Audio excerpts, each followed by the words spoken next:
With the NFL draft over, it's time to take a look at our updated 2024 running back rankings and tiers as we enter into the summer months. So let's kick things off with the top 3 players all making up tier 1 in my personal order of Bijan Robinson, Breece Hall, and Jahmyr Gibbs. I shouldn't really have to spend all that much time on all of these guys. They're all elite talents at the position, all in fantastic situations to finish as top 5 running backs in fantasy for the next 3 to 4 years.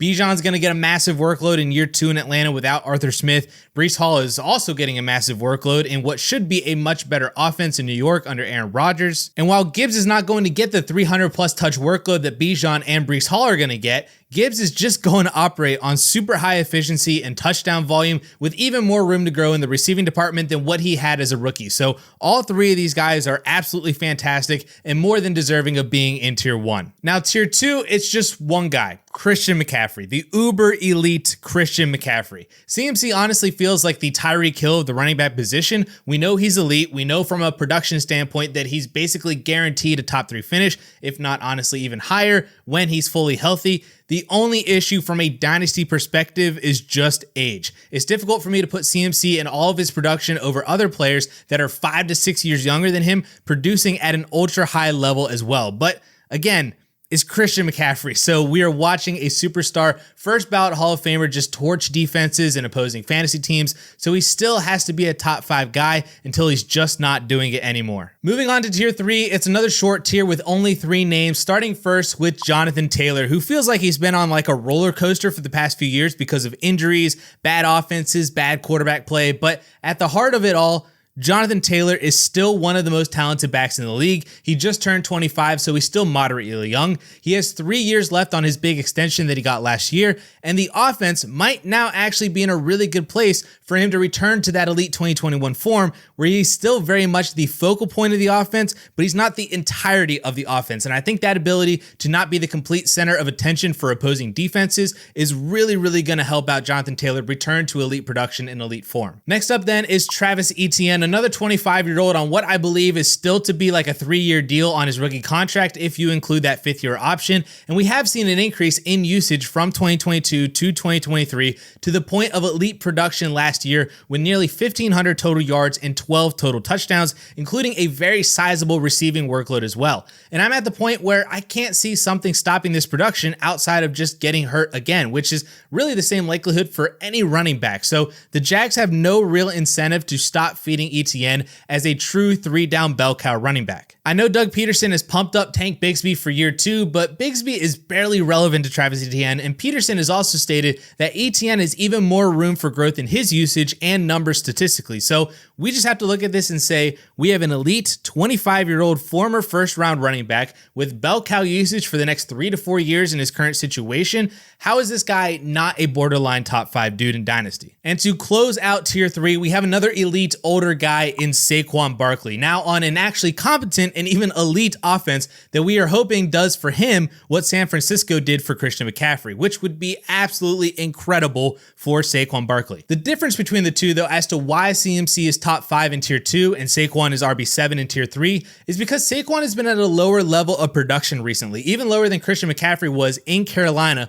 before moving over to San Francisco. So even if Saquon sees a bump in numbers because of the much better offense, that's going to move him from being a back-end RB1 to a mid RB1, right where he's ranked right now, basically just discounting a little bit because of the age of 27 years old for dynasty purposes. I would rather have the younger backs in Jonathan Taylor and Travis Etienne than bet on Saquon having a huge explosive year and then dealing with a 28-year-old running back this time next year. Don't get me wrong, I love Saquon Barkley, but his age just makes it really difficult to bet on him any higher than this over younger guys who were just as good and just as productive. Now, the next player on this list at RB8 is probably the biggest deviation that I have in consensus rankings versus my own personal rankings, which I think just shows my uber confidence in this kid to the point where I don't want to put him in tier 4, but he's also not good enough for tier 3 yet. So in what I'll call tier 3B, I have Jonathon Brooks, and I understand he's a rookie. He's coming off of torn ACL. He didn't even really land in a good offense, and I'm putting him over a bunch of really good names that have already shown it at the NFL level. But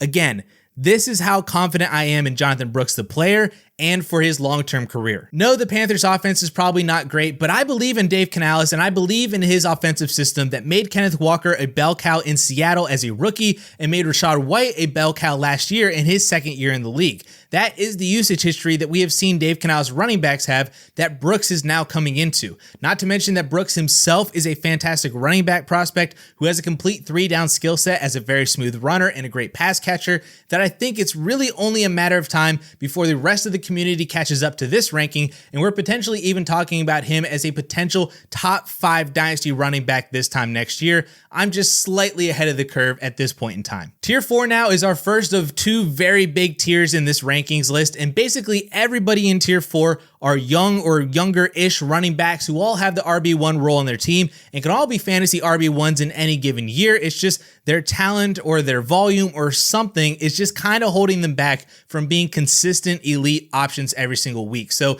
the 6 players that I have in this tier are Achane, Kyren Williams, Kenneth Walker, Josh Jacobs, James Cook, and Rachaad White. So let's quickly go through each and every one of them and bullet point why they're in the order that they are. Achane tops the list as both the youngest and the most explosive with the highest ceiling among this tier. I can't put him up any higher just because he's never going to really get workhorse volume in the NFL, and the Dolphins offense just really isn't built for one guy to take all of the work. But if Achane can stay healthy and get 12 to 14 touches a game like he did last year, he's just so extremely dangerous in the open field that he's going to have massive weeks like we saw last year and probably finish as a top 10 guy over an entire season, again, as long as he's healthy. Now, I'm just going to lump Kyren Williams and Kenneth Walker together because they feel very, very similar. They're both 23-year-old workhorse running backs with similarly talented young running backs playing behind them as the RB2 on their team. I don't really have any concerns about Blake Corum or Zach Charbonnet stealing work so long as both Kyren and Kenneth Walker stay healthy, but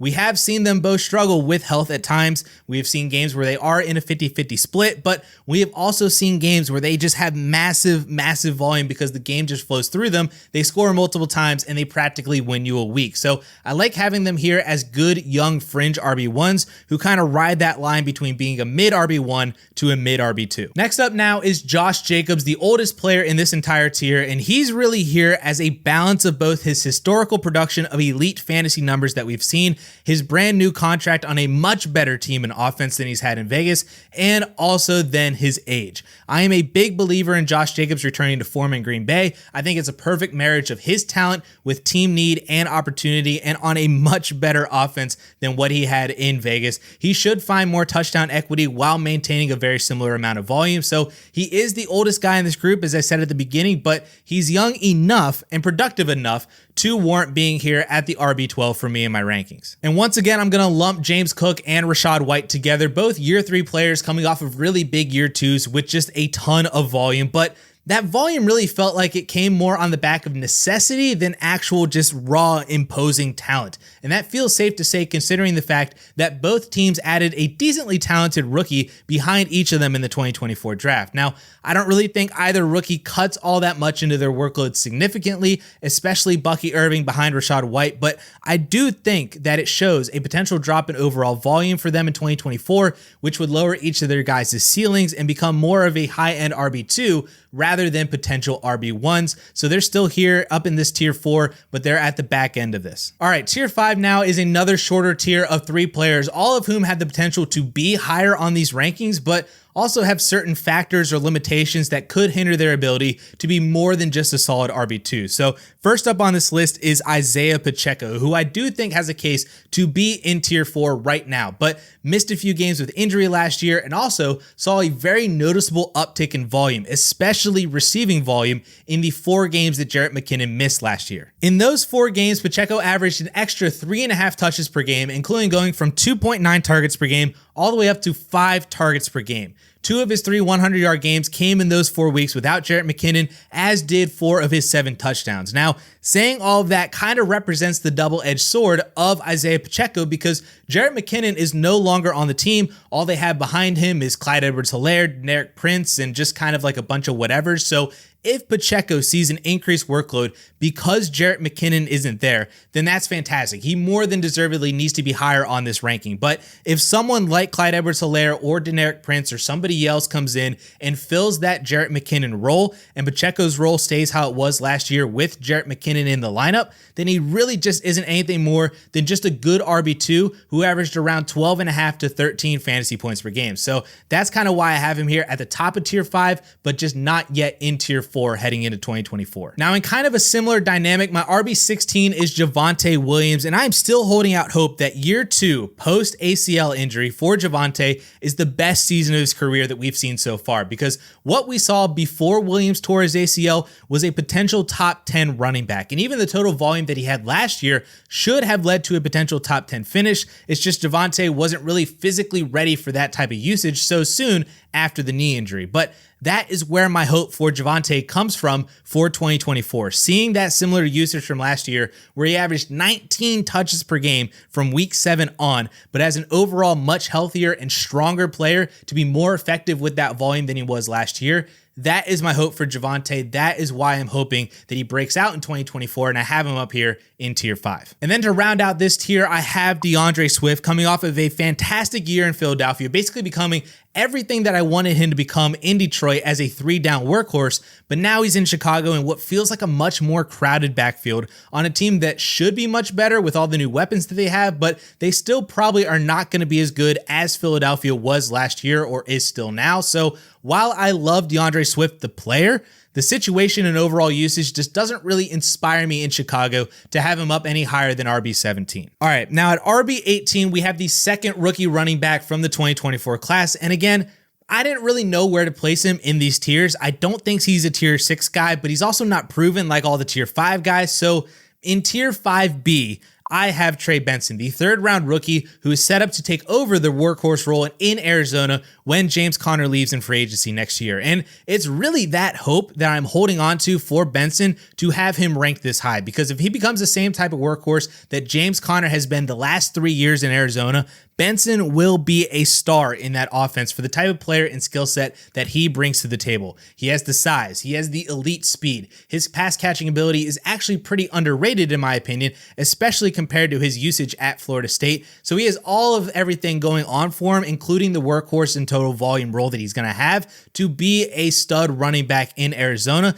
He just needs to get to that role, and he needs to get past an aging James Conner. But there's also the other side where Benson does not get handed the keys to the backfield next year. They could draft someone even higher in next year's draft class in what is looking to be a much stronger running back class in 2025. And if that happens, then that just feels really bad for Trey Benson's dynasty value. But I will stick with the hope that Benson can potentially pull away touches from Conner this year, and that leads into him getting the starting role in 2025 and beyond. All right, tier 6 is the second big, massive tier on my rankings list, and it's essentially just all of the old guys. Everybody in this tier is 26 years or older. They're all basically rostered and valued for their production in 2024, maybe their production in 2025, but if you're looking at these guys beyond the next 2 years, you're just doing it wrong in Dynasty. So tier 6 is essentially the redraft tier, where they are ordered more or less in the way that a redraft team would value them. So my specific order for this tier goes Derrick Henry,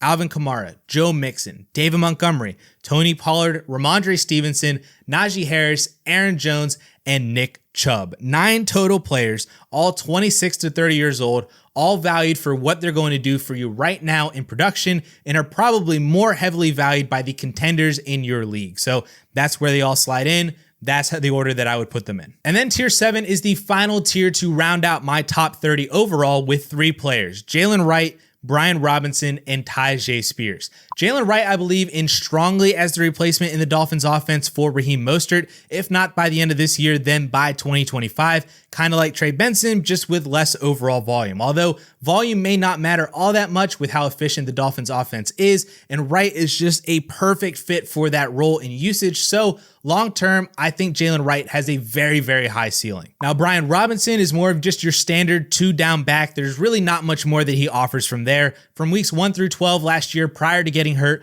Robinson averaged just 12.5 carries and 2.5 receptions per game. It's nice volume, it's just for fantasy, it's really not going to get it done. He's basically touchdown dependent, where if he scores, then he's going to have a nice week for you, but without a touchdown, he really just caps out at like 10 to 12 points if he even gets to double digits. He's a fine RB3 that you can flex or even start as your RB2 if needed, but he's really nothing more than that. And in similar fashion, Tyjae Spears is another very nice RB3, but for like the complete opposite reason as Brian Robinson. My projection for the Titans backfield is that Pollard is going to lead the way, and then Spears is going to pick up the other 35 to 40% of this backfield, mostly through the receiving game. So I don't think he will have enough volume to be a consistent weekly option for you. His receiving upside and overall talent will grant him enough efficiency to have those spike weeks, and when he does find the end zone, he can get up into the high teens or even flirt inside the 20s. But assuming that Pollard is healthy, I don't think Spears is really anything more than just a flex option every single week. But should Tony Pollard go down, Spears has RB1 upside in this new Titans offense.